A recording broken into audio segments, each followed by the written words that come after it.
Candace Owens tried to control the narrative until Jasmine Crockett brought the receipts, held her ground, and dropped a line that silenced the room.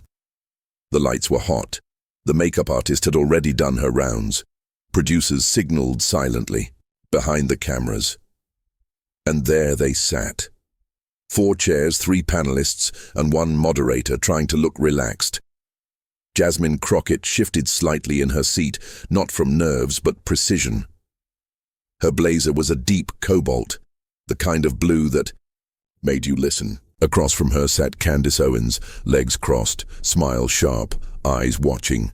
They were on Real America Now, a late evening segment on WJTX out of Phoenix. Known for its sharp political segments, the show had a reputation for being anything but friendly. You didn't come here to find middle ground, you came to plant a flag. The topic was supposed to be a familiar one. Race in America, criminal justice, party politics. Nothing new on the surface. But everyone knew that when Candace Owens was in the room, it wasn't about the topic, it was about control. Congresswoman Crockett, the moderator, began, "You've been vocal about disparities in our justice system. But many, like Candace here, argue that the system works and that race is used too often as a scapegoat. Your thoughts?" Jasmine didn't blink. She didn't even shift. Her voice came out level, low. "Well, the problem isn't that race is used too often. The problem is that it's ignored until it costs someone their life." Candace smiled, tight, performative. She jumped in. "With respect, Congresswoman, I think it's dangerous when politicians push victimhood. This idea that everything bad that happens to Black Americans is rooted in racism. It's dishonest. I'm living proof." A few heads nodded off camera. That's how it always started. Candace framed herself as the exception, then tried to erase the rule. But Jasmine wasn't here to be steamrolled. So Jasmine leaned forward just slightly. "You believe systemic racism is exaggerated?" Candace's smile didn't falter. "Absolutely. The numbers don't lie. We've got more Black millionaires than ever. The biggest stars, the most powerful voices in entertainment and culture, they're not just Black. They're celebrated. What we're seeing now is victimhood as currency." The moderator glanced at Jasmine. She didn't speak right away. Silence was part of her style. She waited until the air in the room felt slightly off, like something had shifted that no one else noticed yet. She turned back toward Candace. "That's an interesting stance," Jasmine said, "because I was reading a public record last night that says otherwise, from 2007, I believe. A discrimination complaint filed by you." A pause. Not dramatic, just direct. Candace blinked. "Excuse me," she said, laughing. "I don't know what you're talking about." Jasmine kept her eyes on her. She reached into the side pocket of her binder and pulled out a folded piece of paper. Filed with the Stanford Board of Education, Jasmine continued. "You claimed you were the victim of racial harassment in high school, and you didn't just file it. You want a settlement. Am I wrong?" Candace opened her mouth. No words came. The moderator leaned forward, visibly uncomfortable. Let's just keep things respectful." Jasmine cut in, her voice still calm. "This is respectful. I'm not attacking anyone. I'm asking how. Someone can spend years telling Black kids that racism isn't real when she herself once needed protection from it." The room was different now. The camera guys felt it. The producers felt it. Viewers at home weren't flipping channels anymore. Candace shifted in her seat. Her jaw clenched for just a second, enough for anyone paying close attention. "That's ancient history," she finally said. "It was a different time. I was a kid, but you were telling the truth, weren't you?" Jasmine asked, softer now. Silence again. Yes, I was. But that's not the point." "It is the point," Jasmine interrupted, "because the truth doesn't expire." But Jasmine had only just started pulling the thread, and Candace had no idea how much was still attached. The silence on set dragged for a second too long. Candace adjusted the microphone clipped to her lapel. Not because it needed adjusting, but because it gave her a second to think. Her smile, always part of the performance, wavered. This wasn't the setup she expected. "I think we're losing the thread here," she said, trying to regain her balance. "Bringing up something from when I was a teenager doesn't discredit the broader conversation about how race is weaponized in politics today." Jasmine didn't flinch. "Actually, it's exactly the thread. You say systemic racism is exaggerated, that people cry racism to avoid accountability. But when you were on the receiving end, it was real enough to go to court and real enough for them to pay out." Candace opened her mouth, ready with a retort, but Jasmine leaned in, cool and quiet. "You said you were harassed with racial threats, that the school didn't protect you, that you feared for your safety, and you weren't wrong. But let's be honest. You didn't overcome racism by denying it. You got justice by calling it out." A low murmur swept through the live audience, barely audible, but present. Now the moderator was stuck. He looked at the producers off camera, then tried to move things along. "Okay, maybe let's keep this about current policy, Congresswoman." "Hey, Jasmine didn't let him. We're talking about current policy because of past patterns. We can't talk about justice if we keep pretending the past didn't happen. That includes her past." Candace exhaled, sharp, like air being forced out. "You don't know me. I know your words, that's enough." Candace straightened up, louder now. "You're twisting things. People grow.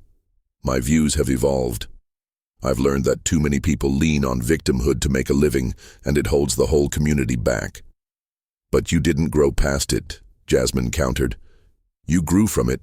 You used that experience to build something.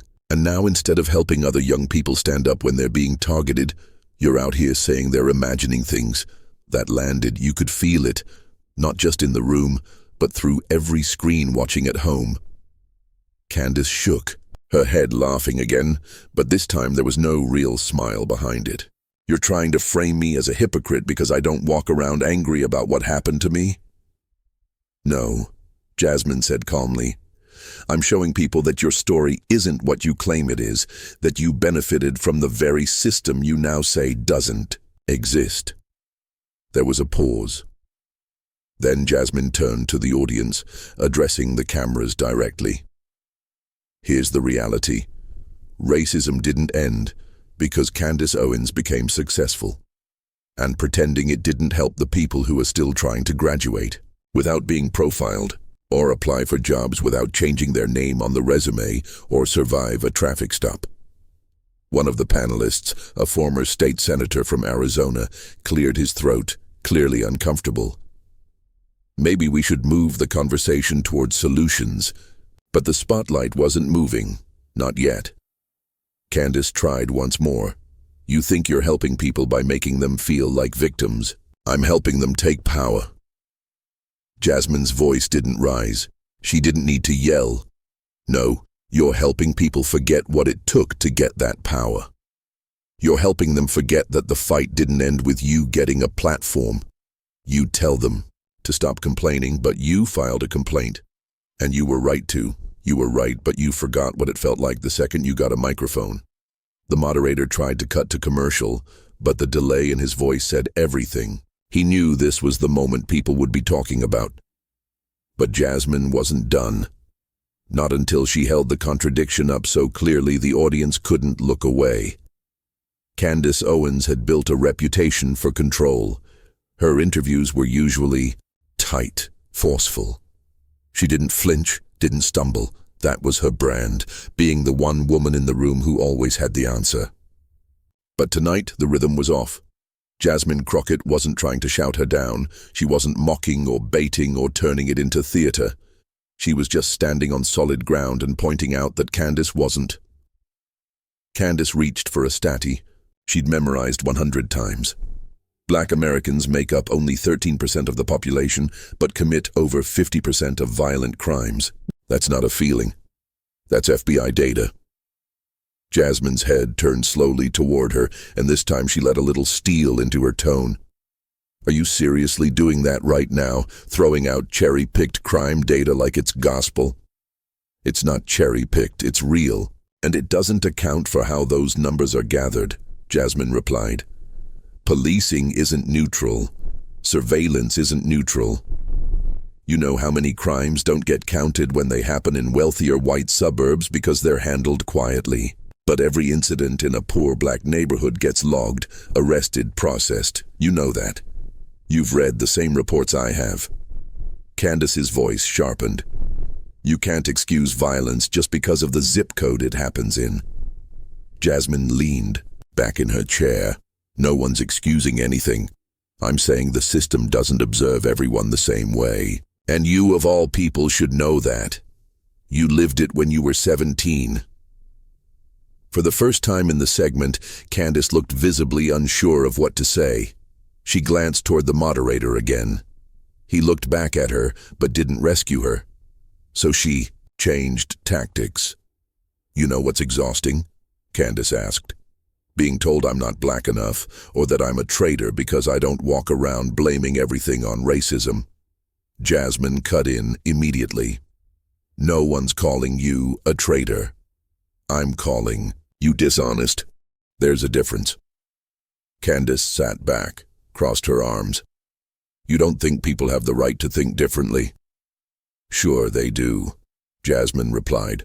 But when you stand on a national platform and use your own story to erase the pain of millions of others, it's not just thinking differently, it's selling people a lie with your name on it. Candace scoffed. I'm not selling anything. You're on book tours, podcasts, paid speaking gigs. You're selling a brand. And that brand requires you to pretend you never filed that complaint, that you never needed help, that you were never hurt. Candace's jaw worked. Her foot tapped. The camera caught it. The moderator finally leaned in. Let's pivot slightly. No, Jasmine said flatly. Let's finish this point because this matters. The room quieted again. The air wasn't tense. It was alert. Every time you tell a young black kid that they're making excuses, Jasmine said, you're ignoring the fact that you once needed someone to believe you, to take your fear seriously, to act on your behalf. And now you tell people that doing that is weak. Candace didn't answer. I'm not here to win a debate, Jasmine continued. I'm here because too many people watching this don't have anyone speaking directly to their experience. And I'm not going to let someone erase that just because it makes for a catchy headline. There was a pause. You could feel everyone on set holding their breath, unsure of what was about to happen next. Then Candace broke the silence, not with an argument, but a deflection. Well, she said, at least I don't cry on cue and ask for sympathy. That did it. Jasmine laughed, not mockingly, not cruelly, but the kind of laugh you let out when someone reveals they've run out of anything real to say. I never asked for sympathy, Jasmine said, just accountability. But if that's too heavy for you, I can carry it alone. But Candace didn't realize Jasmine had one more card to play, and it was the one she couldn't walk away from. Candace tried to shift the tone. She straightened in her chair, smoothed her skirt, and turned toward the camera like she was back on familiar ground. I think we're watching performance politics in real time, she said. Congresswoman Crockett is clearly more interested in being viral than being honest. Jasmine's hands rested lightly in her lap. She didn't blink. She didn't move. She just looked at Candace like she was watching someone try to mop a floor while the sink was still running. You keep saying I'm performing, she replied. But all I've done tonight is ask questions you're afraid to answer. No spin, no slogans, just facts. Candace gave a half laugh, dismissive. The fact is, people like you need racism to keep your careers going. Jasmine didn't even turn toward her. She looked straight at the moderator, then to the audience. Let me be clear, she said, voice low but carrying. I didn't get elected by telling people they were victims. I got elected by telling them they deserved better and by fighting like hell to make sure they got it. Candace cut in louder. No, you got elected by selling fear and division, just like the rest of them. And that's when it came, the moment. Jasmine looked at her, not angry, not smug, just steady. You can't rewrite history just because the cameras are on. That sentence hung there like a foghorn in a silent harbor. Everyone heard it. Everyone paused. Even the camera seemed to hesitate. Candace's mouth opened, then shut. For once, she didn't have a retort ready. Jasmine leaned forward just slightly, keeping her tone even. You filed that complaint because you were scared, because you were young and black and targeted, and it was real. Your experience mattered then, and it still does now. But what you're doing, pretending it never happened, pretending you never needed help, it's not strength. It's survival, dressed up as denial. Candace tried to pivot. So now I'm not allowed to change my perspective? Of course you can change, Jasmine said, but don't gaslight the very people who are walking the road you once cried for help on. The moderator was quiet now. The other panelists were quiet. One reached for his water bottle slowly, like the sound of it might snap the tension. Candace broke the silence again, but this time her voice was just a notch higher. I'm not going to sit here and be accused of betraying my community. Jasmine raised her eyebrows slightly. I didn't accuse you of anything. I reminded you, that's what accountability looks like. Candace shifted, then laughed again, this time more defensive. You know, I've sat across from a lot of people who try to make me feel small. You're not the first. Jasmine's reply was quiet. I'm not trying to make you feel small. I'm trying to remind you you're bigger than this. That line didn't hit like a punch. It hit like a mirror. Because for a moment you could see it in Candace's face, a flicker like something cracked through the armor. And Jasmine didn't press further. She let it sit. The moderator finally cleared his throat. We're going to head to a break shortly, but before we do, Jasmine said, her voice rising just slightly for the first time all night, I want to say something to the folks watching at home. She turned to the camera, not to the room, to the people sitting in kitchens, living rooms, break rooms across the country. If you've ever been made to feel like your experience doesn't count, if someone told you you were imagining what they didn't want to deal with, don't let them erase you. Don't let them polish over the truth just because it's hard to look at. You matter, even when the people with microphones pretend you don't. And she paused there, gave it a beat. But while viewers were catching their breath, Candace was scrambling to find hers, and the next few minutes would only make it worse. By the time the segment went to commercial, the internet was already on fire. Clips from the exchange flooded timelines before the credits rolled. Someone in the control room had leaked a raw angle. No edits, no cuts, just Jasmine Crockett, calmly holding her ground while Candace Owens stumbled through the pushback. The quote was already everywhere. You can't rewrite history just because the cameras are on. It landed like thunder, memes, GIFs, hashtags, even accounts that usually stayed neutral started posting screenshots and short clips. There was no spin that could clean it up in time. Backstage, Candace paced the hallway in heels that suddenly felt too tight. Her assistant hovered behind her, phone in hand, whispering updates she didn't ask for. Trending on X, top 5 nationally, over 4 million views already on just one clip, the assistant muttered. Candace didn't respond. She was too busy trying to reframe the moment in her head, trying to figure out where the control had slipped and how Jasmine had managed to keep hers. Meanwhile, Jasmine sat calmly in the green room. She wasn't scrolling. Her phone buzzed on the table beside her, but she left it untouched. She had nothing to explain. She hadn't come for a fight. She'd come to tell the truth, and the country had listened. Within an hour, political analysts were chiming in. One known centrist anchor from a Florida radio station said, I don't care where you stand politically. Jasmine Crockett did what we ask every elected official to do. She showed up informed and unshakable. Another tweeted, "Candace Owens met someone tonight who refused to play her game, and it shows." But the real power wasn't in the pundit reactions. It was in the everyday people, the teachers, the barbers, the students, the parents, who flooded comment sections. I've watched Candace Owens for years. That's the first time I've seen her truly rattled. Jasmine Crockett didn't yell, didn't insult, didn't deflect. She just laid the truth in front of her and let us all see who squirmed. She said what we've been waiting for someone to say on national television for so long. There was empathy too, though not for Candace. Viewers remembered that racial complaint Jasmine had referenced. Some pulled up archived local news stories from Connecticut. Others found old interviews, court documents, even public records. The dots connected. Candace had once asked for protection. Now she was branding that same fear as weakness. The pressure was building.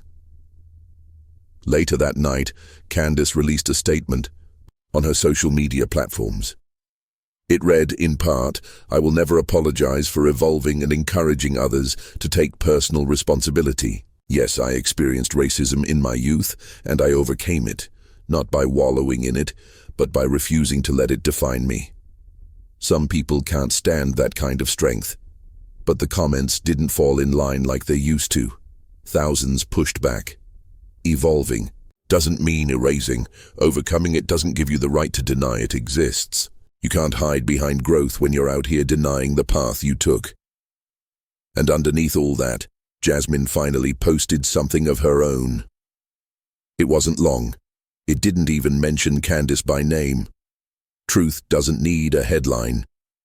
It just needs someone willing to hold it steady. 4 hours after the segment aired, Jasmine's clip had over 15 million views across all platforms combined. Even people who hadn't seen the show were now quoting her. Back on set, producers shook their heads in quiet awe. "I knew it was going to blow up," one said, "but I didn't think it would land like that." The host, sitting behind his desk reviewing the footage, looked up and said what a lot of people were already thinking. Candace brought the volume, but Jasmine brought the receipts. But it wasn't just a media moment, it was something deeper, and by morning people were asking why it hit so hard. By morning this wasn't just a clip. It was a moment. One that hit people differently depending on where they sat in the world, politically, socially, personally. But no matter the angle, one thing was clear. Jasmine Crockett hadn't just exposed Candace Owens. She had exposed something bigger. In coffee shops across Philadelphia, Detroit, Oakland, and Birmingham, people were still talking about it. The debate had spilled past the screen and into real life. One woman at a bus stop in Tulsa said to her co-worker she wasn't even mad. That's what made it hit harder. She didn't yell. She just held her ground like she'd done it before. Because she had. For a lot of people watching, Jasmine wasn't just debating. She was living what too many had lived themselves. Being told something didn't happen, even while it was happening. Being told to move on when the scar was still fresh. Being told they were imagining patterns everyone else had already learned to ignore. And Jasmine didn't come to talk circles around anyone. She came to put the truth on the table and leave it there, no matter how uncomfortable it made someone feel. Back in D.C., members of the House were taking notice too. Some of her colleagues called, others sent quiet messages.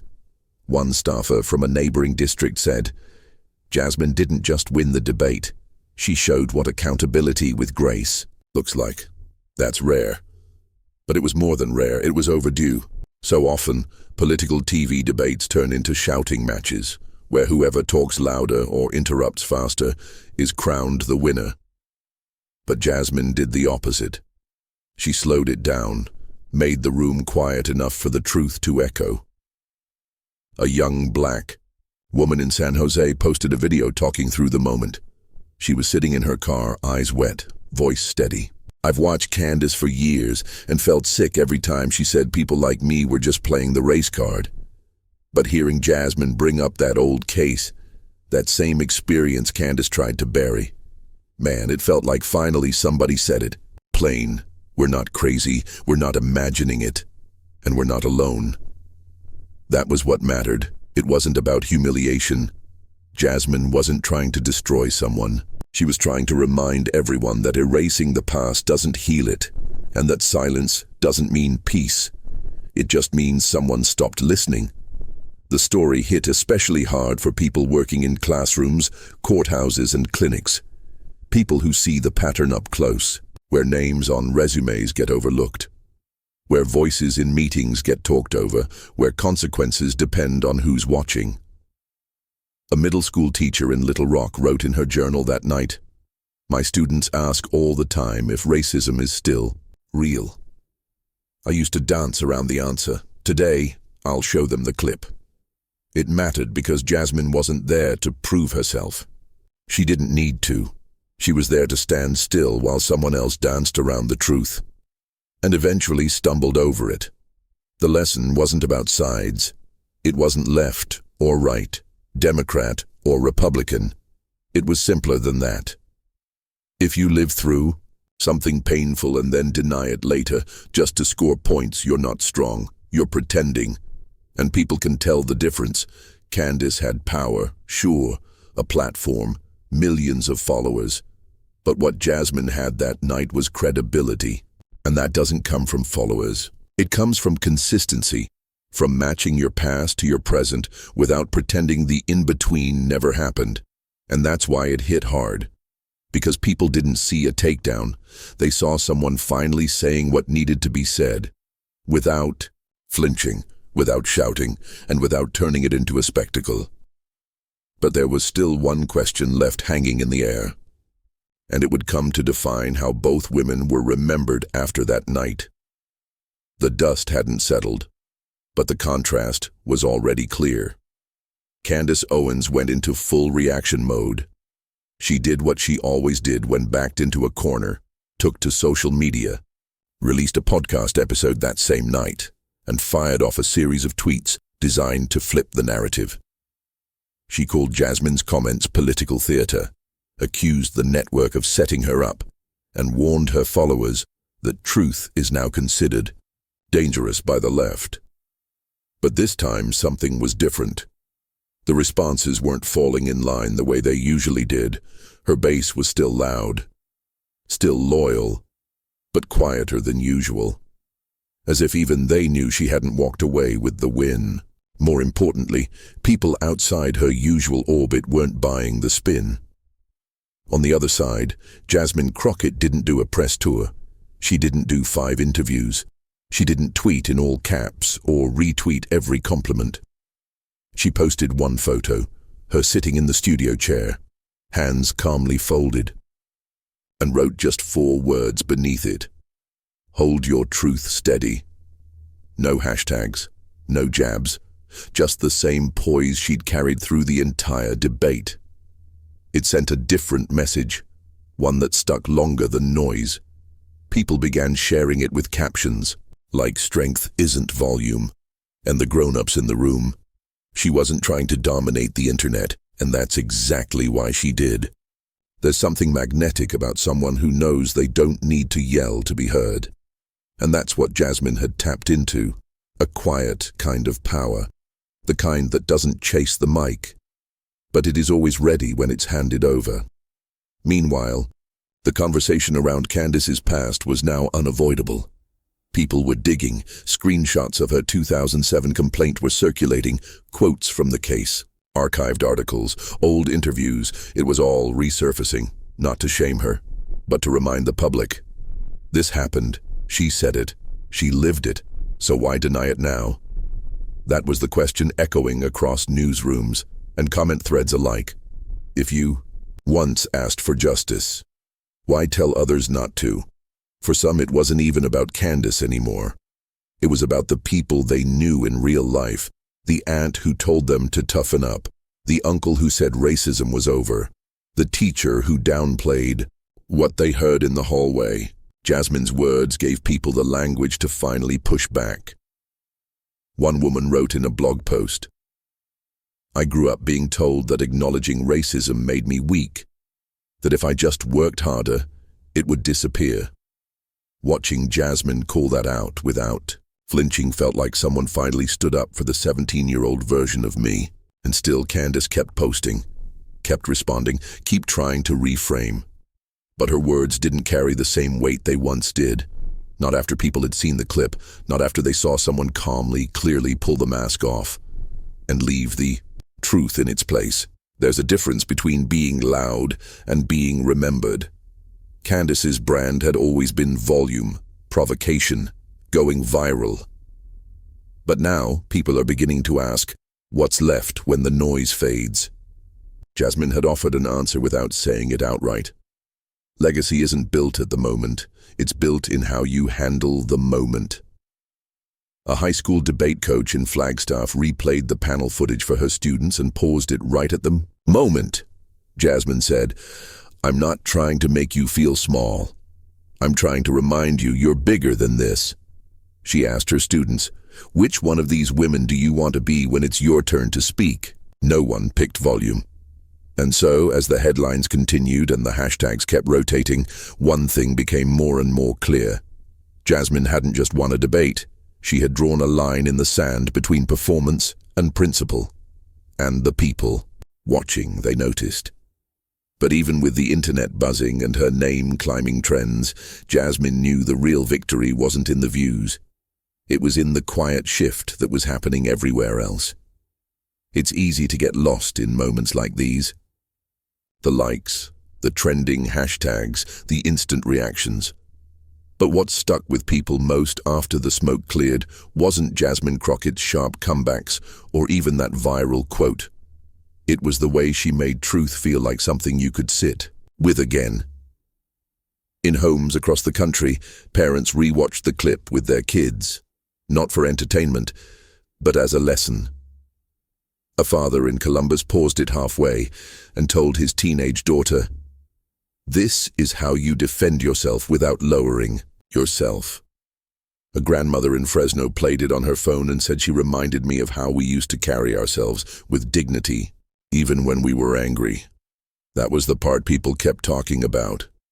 Dignity, not in a polished for TV kind of way, but in the way Jasmine kept her voice steady when someone tried to provoke her, in the way she stood her ground without needing to raise it, in the way she faced contradictions with calmness, and left the crowd thinking, not shouting. Even some of Candace Owens' past supporters began having different conversations in private. Not because they suddenly agreed with Jasmine on everything, but because they'd seen something they couldn't unsee. A mirror they hadn't expected, a contradiction they couldn't explain away. And quietly, something shifted. It wasn't dramatic, it wasn't a wave or a movement. It was more like a change in temperature. Slow, steady, real. A college student in Madison wrote on her blog, "I used to admire Candace's confidence, but now I realize it was volume. Jasmine showed me what actual strength looks like when you don't panic, even when someone's trying to rattle you." People weren't just reacting, they were reflecting. That was the difference. Because what Jasmine did on that stage wasn't just correct someone. She reminded people that holding your truth isn't weakness, that speaking calmly doesn't mean you don't feel the fire, and that you don't need to raise your voice to raise the bar. The lesson wasn't about Candace Owens, she was just the backdrop. The real lesson was,